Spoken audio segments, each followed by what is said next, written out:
पूर्णिमा आ रही है, क्या करूं सोचना पड़ेगा। अरे अपेक्षा में, जय जिनेन्द्र। जय जिनेन्द्र। क्यों इतने सारे फल लेके आए आप? अरे गुरु पूर्णिमा आ रही है ना, तो गुरु की पूजा करने के लिए फल लाई हूँ। अच्छा, सिर्फ फल से ही पूजा करोगे क्या? अरे ना ना, मैंने तो बहुत सारी मिठाइयाँ ने नैवेद्य बनाया है और फूल भी लाई हूँ और गुरु की अच्छी तरह से पूजा करूंगी। अच्छा, और फिर पात्र प्रक्षालन? हाँ, वो भी करूंगी। अच्छा, फिर आहार देना? आहार भी दूंगी। अच्छा, तो मतलब पूरे चतुर्मास में रोज करोगे ना आप ये? नहीं नहीं नहीं नहीं, गुरु पूर्णिमा के दिन ही सब करने का, एक ही दिन। अच्छा, मतलब सिर्फ एक दिन गुरु की पूजा करो और पूरे साल भर उनसे ज्ञान पाओ, ऐसा? हाँ, वो तो बराबर नहीं है। तो आपको पता है गुरु पूर्णिमा हम मनाते क्यों है? गौतम गणधर जो थे उनको उनके गुरु इसी दिन मिले थे और इसीलिए हम जैन आमन्या के अनुसार गुरु पूर्णिमा मनाते हैं। आपको पता है महावीर भगवान को केवल ज्ञान तो हो गया था, पर 66 दिन तक उनकी ध्वनि नहीं खिली और उसलिए सब चिंतित थे। उस वक्त गौतम गणधर को इंद्र जो थे ना, वो कोई ना कोई युक्ति करके लेके आए। जब उन्होंने वानस्तम देखा तो उनका मन गलित हो गया और जैसे ही उन्होंने महावीर भगवान को देखा, देखते ही उनको समझ में आ गया कि यही मेरे सही गुरु है और उनके शिष्य बन गए। और तो और गुरु को भी शिष्य मिला, फिर ही उनकी दिव्य ध्वनि खिली थी। और इस गौतम गणधर ने अपने गुरु की 12 साल तक सेवा की थी।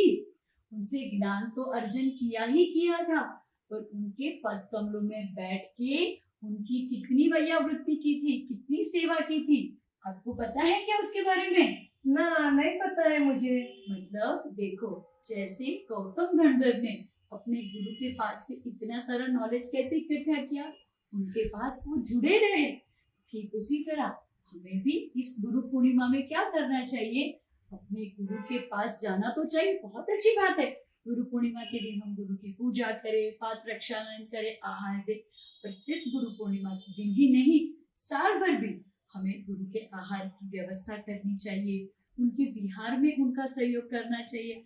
आजकल आप देखते हो ना, इसीलिए तो इतने सारे एक्सीडेंट वगैरह हो रहे हैं, क्योंकि हमारे महाराज जी अकेले होते हैं, माता जी अकेले होती है। और तो और अब देखो, आहार देना है ऐसा करके कुछ भी नहीं देना चाहिए। हमारे महाराज जी तो दिन में एक ही बार आहार लेते हैं, तो उस वक्त उनके औषधि के अनुकूल आहार देना, वो भी तो हमारी गुरु भक्ति का एक प्रकार ही है ना। हाँ। तो हमें गुरु पूर्णिमा सिर्फ एक दिन नहीं मनानी है, पर पूरे साल भर हमें गुरु के पास जाना है, उनसे ज्ञान अर्जित तो करना ही करना है, पर साथ में उनके आहार विहार, उनके वैयावृत्ति, हर एक कार्य में उनका सहायता करना है। और एक आप बताओ, ये कोई हम उनकी सहायता नहीं कर रहे, उससे हमारे ही असीम कर्मों की निर्जरा होती है।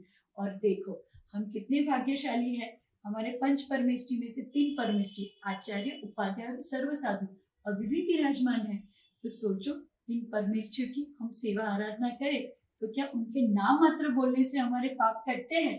तो इनकी सेवा करने से कितने हमारे पाप दूर हो जाएंगे। ये बात तो सही है।